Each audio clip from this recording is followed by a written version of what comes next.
I will tell you the story of how the Big Dipper came into the sky.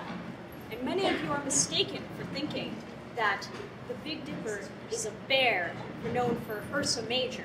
But I'll say that in fact you are mistaken, for in fact the Big Dipper is but a great fisher cat.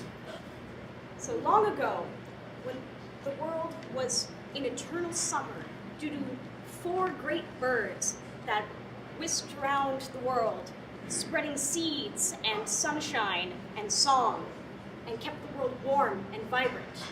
But there was a great hunter who was jealous of their warmth, who came down from the sky and with blunted arrows tracked down each of these birds and shot them and bound them in twine, put them on his belt and collected carefully all of the seeds into a satchel and took them with him up to the sky.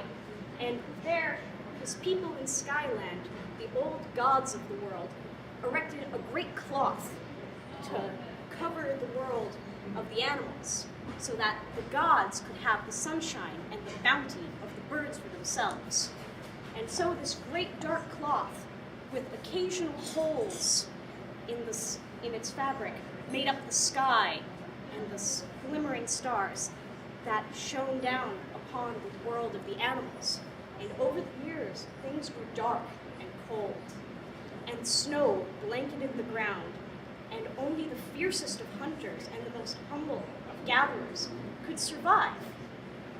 And there was once this great fisher cat, best of all hunters.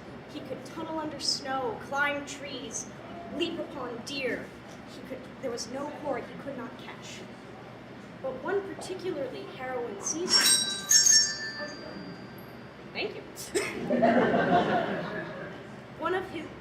One son from his litter, the weakest and the runt of the litter, said, Father, I am so cold, I'm so hungry, and I grow weary of the world.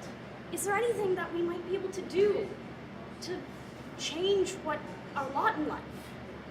And the fisher cat, fierce as he was, loved his children. And he had heard stories of how jealous and hoarding the gods were, of some sort of warmth and some sort of bounty that he could not imagine. So he called forward his 3 closest companions, Otter, Lynx, and Wolverine. And together, they came up with a plot. They climbed up the tallest mountain and shimmied their way up the tallest tree, and each one by one, they took their turn at the fabric of the sky. First, Otter leapt, and his head bounced off the fabric, and he tumbled down. And slick and sleek as he was, he managed to right himself, but he slid the whole way down the mountain. And that is why otters to this day have one long white stripe down their bellies. It was from the snow that caught up in his fur, and he could never quite get it out. Lynx, a stocky fellow, then tried. He tried and leaped, and he caught his paw on the sky, making a small mark, but not quite. He fell, and he tumbled down through the branches and brambles, and they poked at his once perfectly gray fur, and they pulled at his paws and his ears. So since then, lynx have dark black spots from the dark brambles and pulled excellent ears from where they caught on all of the thorns tumbling down the mountain. And Wolverine looked at his 2 friends now down facing onto Tuts. Pathetic, I can reach through the sky. And Wolverine, with his famous ferociousness, clawed at the sky again and again, never relenting, until he managed to carve a small sliver of the sky that opened and closed and billowed, leaving a small ray of light. And with that, he jumped through the opening in the sky, and Fisher Cat quickly and nimbly jumped in afterwards. And Fisher Cat was blinded by what he saw. It was warm, it was beautiful, there was music that he had never heard before.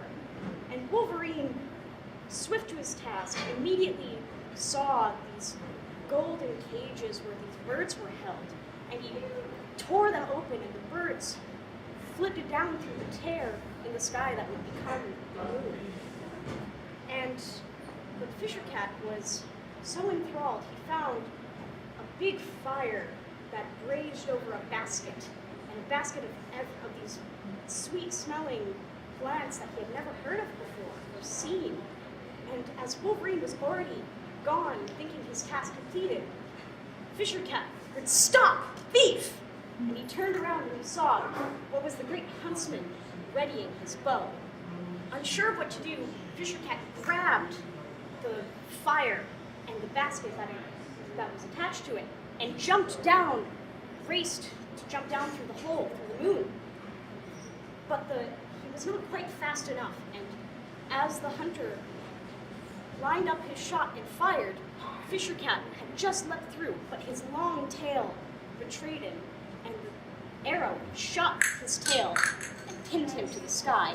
And with a yelp, the Fisher Cat, burned mouth and all, sent the sun and all of the seeds from the basket tumbling down to the earth.